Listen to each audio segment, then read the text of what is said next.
How many of you believe that whatever happens in the cosmos has absolutely no effect on the Earth?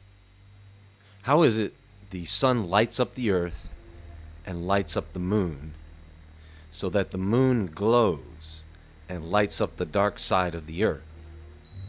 The moon has a low albedo, meaning the surface is not supposed to reflect light that well, but it does.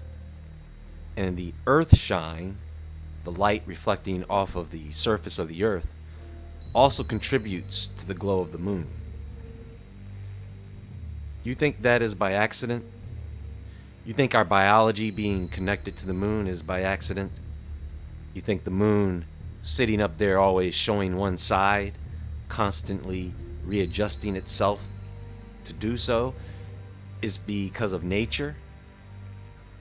You mean to tell me that the moon perfectly covering the sun in an eclipse is by happenstance?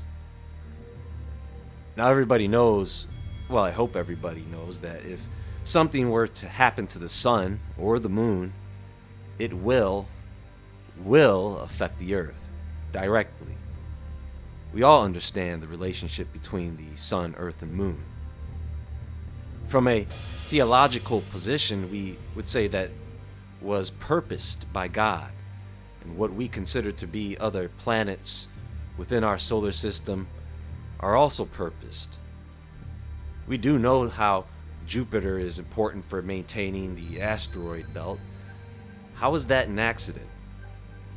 Some of the planets may play a bigger role than others. The point is, if this system is purposed or designed, what would be the purpose of a black hole?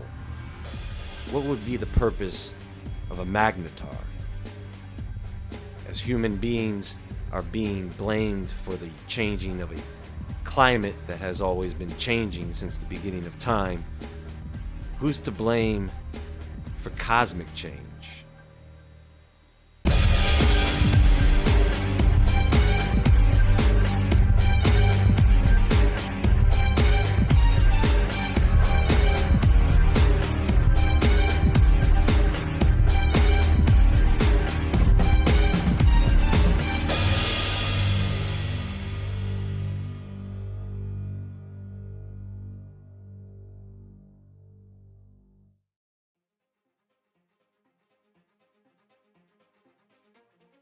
It's so funny. You're gonna find so many Snopes versions of fact checking on this, and they're just lies. So, can anyone explain to me how we are supposed to cut carbon emissions? I want you guys to take a look at something. Now, keep in mind, I am not a mathematician. Cars, planes, trains. Where do CO2 emissions from transport come from? They come from cars, planes, trains. What kind of a crazy question is that anyway? By Hannah Ritchie.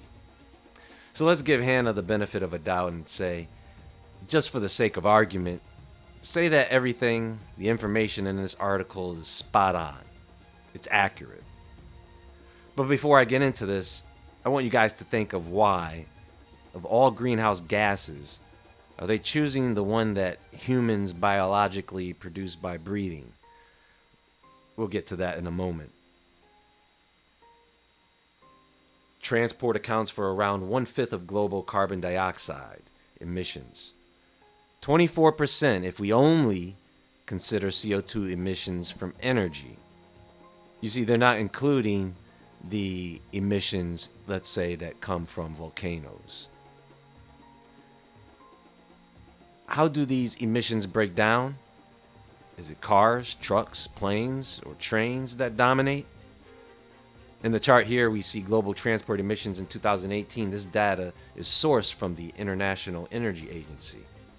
Road travel accounts for 3/4 of transport emissions. Most of this comes from passenger vehicles, cars and buses, which contribute 45.1%. The other 29.4% comes from trucks carrying freight. Since the entire transport sector accounts for 21% of total emissions and road transport accounts for 3/4 of transport emissions, Road transport accounts for 15% total CO2 emissions from energy.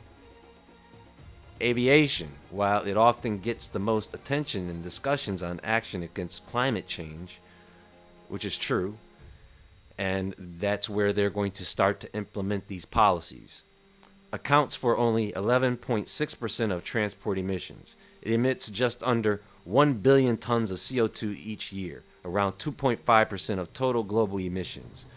International shipping contributes a similar amount at 10.6%. Rail travel and freight emits very little, only 1% of transport emissions. Other transport, which is mainly the movement of materials such as water, oil, and gas via pipelines, is responsible for 2.2%.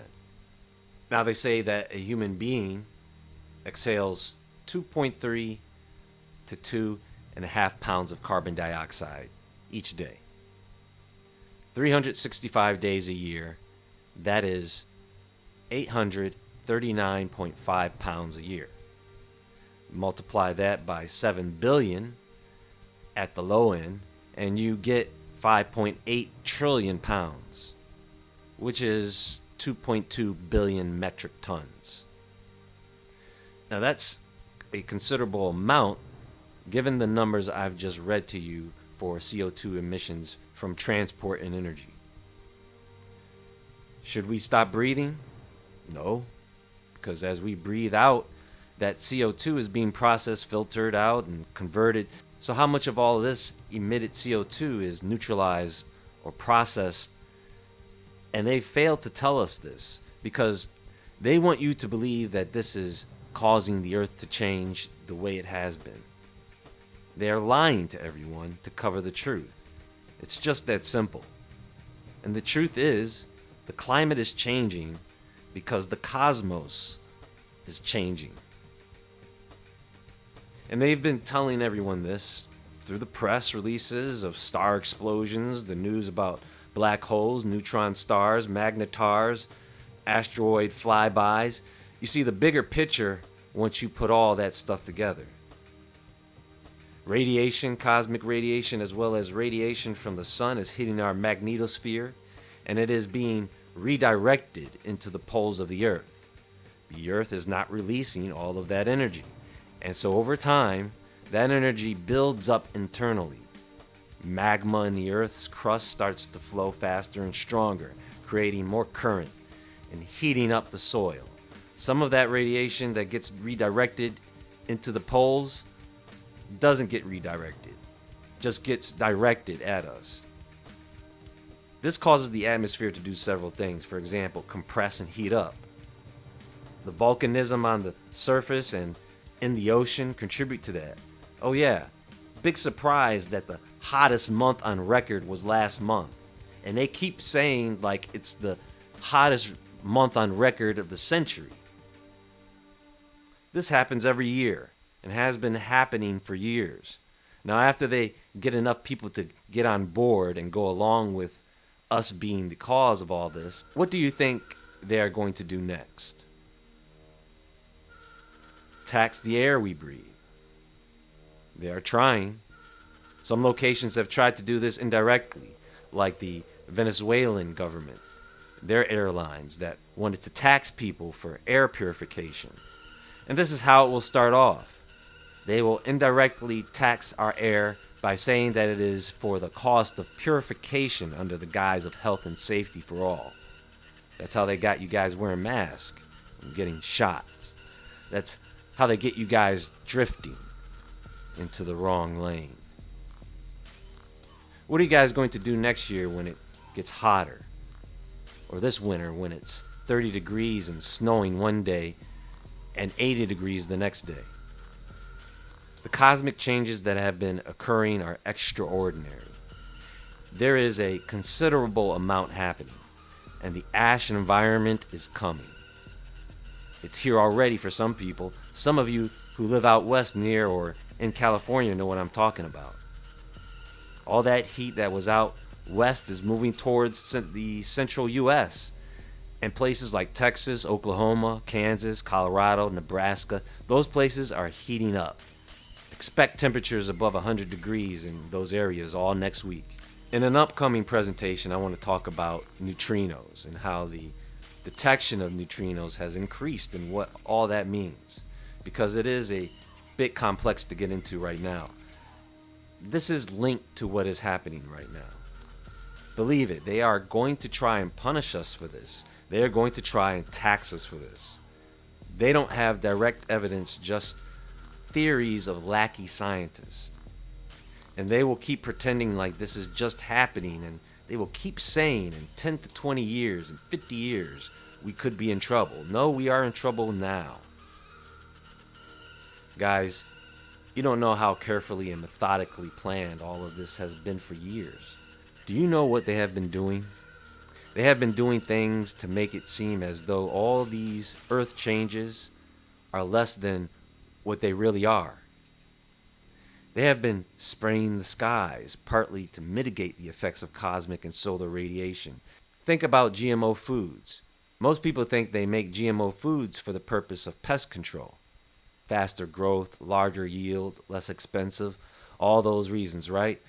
What about making GMO foods that are resistant to the earth changes? That way, when these changes start to affect crops and the food supply, it won't be as bad. Look at this. This comes from PRI.org.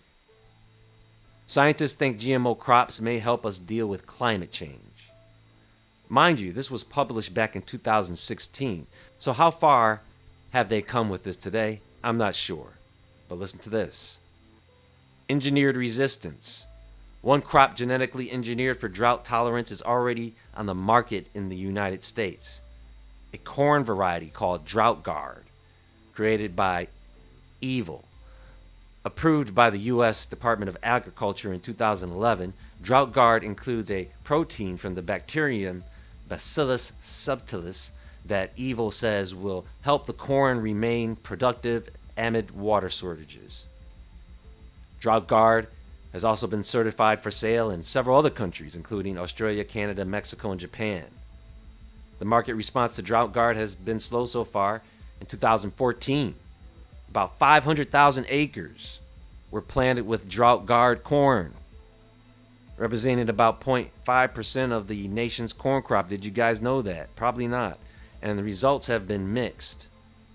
Another crop at the forefront of this new arena of GMO research is soybeans.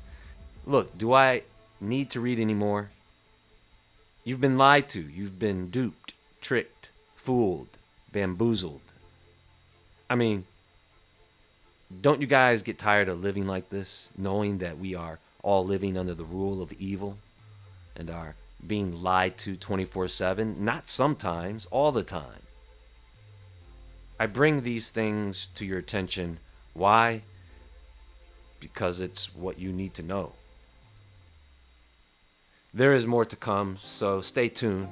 For those of you interested, please be sure to visit woodwardentertainment.com and the Woodward Entertainment store. There are affiliate-sponsored products that you can check out on the website as well. I will continue to try and present these types of findings to you guys as much as possible and as carefully as possible. Until next time, my friends, God bless. Stay awake, stay aware, stay safe, and I'll talk to you all soon.